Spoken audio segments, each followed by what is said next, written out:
নমস্কার। আজ আপনাদের শোনাবো বাংলাভাষী ছড়া শুধুই কি অর্থহীন ছড়া, নাকি সেই ছড়ার কোনো অন্তর্নিহিত অর্থ আছে।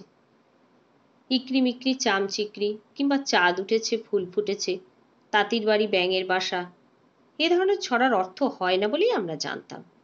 কিন্তু এখন দেখা যাচ্ছে সে ধারণা ভুল। বাংলাভাষী ছড়াগুলি অত্যন্ত উচ্চমানের সৃষ্টি।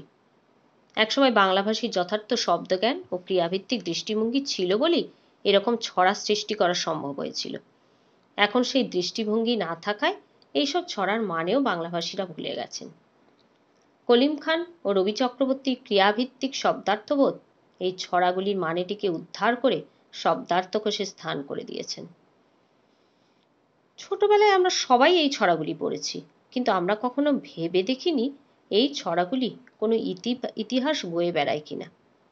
এই প্রশ্নের একটাই উত্তর হয় যে শিশুদের নির্ভেজাল আনন্দের জন্য এই ছড়ার রচনা। কিন্তু সত্যটা করুণ। আমরা এখানে দুটি ছড়ার শব্দ ও পংক্তি বিশ্লেষণ করে দেখি আসুন।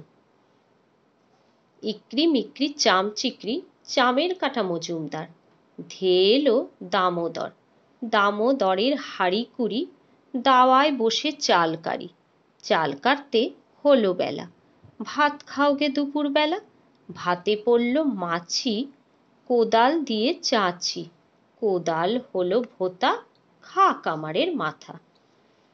ইকরি অর্থাৎ সংসার পরিপালনের জন্য সারা দিন খেটে খুঁটে কঠোর পরিশ্রম করা, কিন্তু তাতেও যখন সংসার চলে না, তখন প্রয়োজন হয় মিক্রি অর্থাৎ আরও কিছু অতিরিক্ত উপার্জনের চেষ্টা। চাম অর্থাৎ রুজি রোজগারের চেষ্টা, আর চিকরি অর্থ সেই রোজগারের এলাকায় ঘুরে ঘুরে কিছু উপার্জন করে তা ঘরে নিয়ে আসা। কিন্তু সমস্যা হয়ে দাঁড়ায় এই চামের কাটা মজুমদার। মজুমদার মূলত এক প্রকার রাজকর্মচারীর পদবি, যার কাজ ছিল খাজনা বা রাজস্ব আদায়। অনেক সময় তারা খাজনা আদায়ের নামে মানুষের সর্বস্ব কেড়ে নিত বলে তাদের পথের কাটা বলা হয়েছে। অতঃপর ধেয়ে এলো দামোদর। এই দামোদর হলো পাইকারের দল, যারা কৃষকের উৎপাদিত ফসল স্বল্প দামে কিনে বাজারে চড়া দামে বিক্রি করত।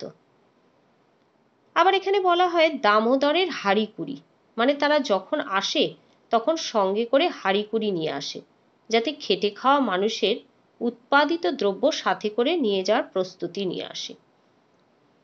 এরপর দাওয়ায় বসে চাল কারি, অর্থাৎ মজুমদার ও করে পাইকারের থেকে লুকিয়ে যেটুকু চাল বাঁচানো গেছে সেটা দিয়ে ঘরের দাওয়ায় বসে ভাত রাঁধার প্রস্তুতি। কিন্তু চাল কাটতে হলো বেলা, অর্থাৎ এইসব ঝামেলা ঝক্কি সামলাতে সামলাতে ভাত রাঁধার দেরি হয়ে যায়। তাই ভাত খাওগে দুপুর বেলা, অর্থাৎ প্রথম প্রহরে আর খাওয়া হলো না, একেবারে দ্বীপ্রহরে বা দুপুরে খেতে হয়। কিন্তু খাবে কি করে, কারণ ভাতে পড়লো মাছি। এখানে মাছি বলতে আসলে চোরকে বোঝানো হয়েছে। গরিবের যে যৎসামান্য খাদ্য তারও শেষ রক্ষা হলো না, ছিচকে চোর সেটাও নিয়ে গেল। তাই কোদাল দিয়ে চাচি, কোদাল বলতে এখানে কোতোয়াল বা পুলিশের কথা বলা হয়েছে। পুলিশের কাছে গিয়ে নালিশ করা হয়েছে, কিন্তু হয়রানি কম হয়নি, কারণ কোদাল হলো ভোতা, অর্থাৎ পুলিশ কোনো কাজই করে না। তাই খা কামারের মাথা, অর্থাৎ পুলিশ বা কোতোয়াল সৃষ্টিকারী গ্রামের উচ্চ পর্যায়ের লোকেরা, তাদের কাছে গিয়েই গরিব মানুষের মাথা কুটে কাঁদতে হয়। সুতরাং এক কথায় বললে, গ্রামের খেটে খাওয়া মানুষটা পরিশ্রম করেও জমিদার চোর পুলিশের উপদ্রবে দুবেলা খাবারও জোটাতে পারে না। এবার আরেকটি পদ্য। খোকা গেল মাছ ধরতে ক্ষীর নদীর কূলে, ছিপ নিয়ে গেল কোলা ব্যাঙে, মাছ নিয়ে গেল চিলে।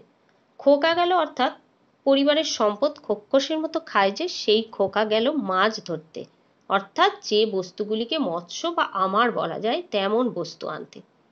ক্ষীর নদীর কূলে অর্থাৎ সমাজের উৎপাদন কর্মযোগ্য থেকে খরিত উৎপন্ন ধারা প্রবাহের কলকল ধারাকে ধরে রাখে যে ধার, সেখানে। ছিপ নিয়ে গেল, ছিপ এখানে লুকানোর নিরন্তর চেষ্টা। সর্বপ্রকার ক্ষমতা ও ধনের মূলে আছে সত্য গোপন বা লুকোচুরি।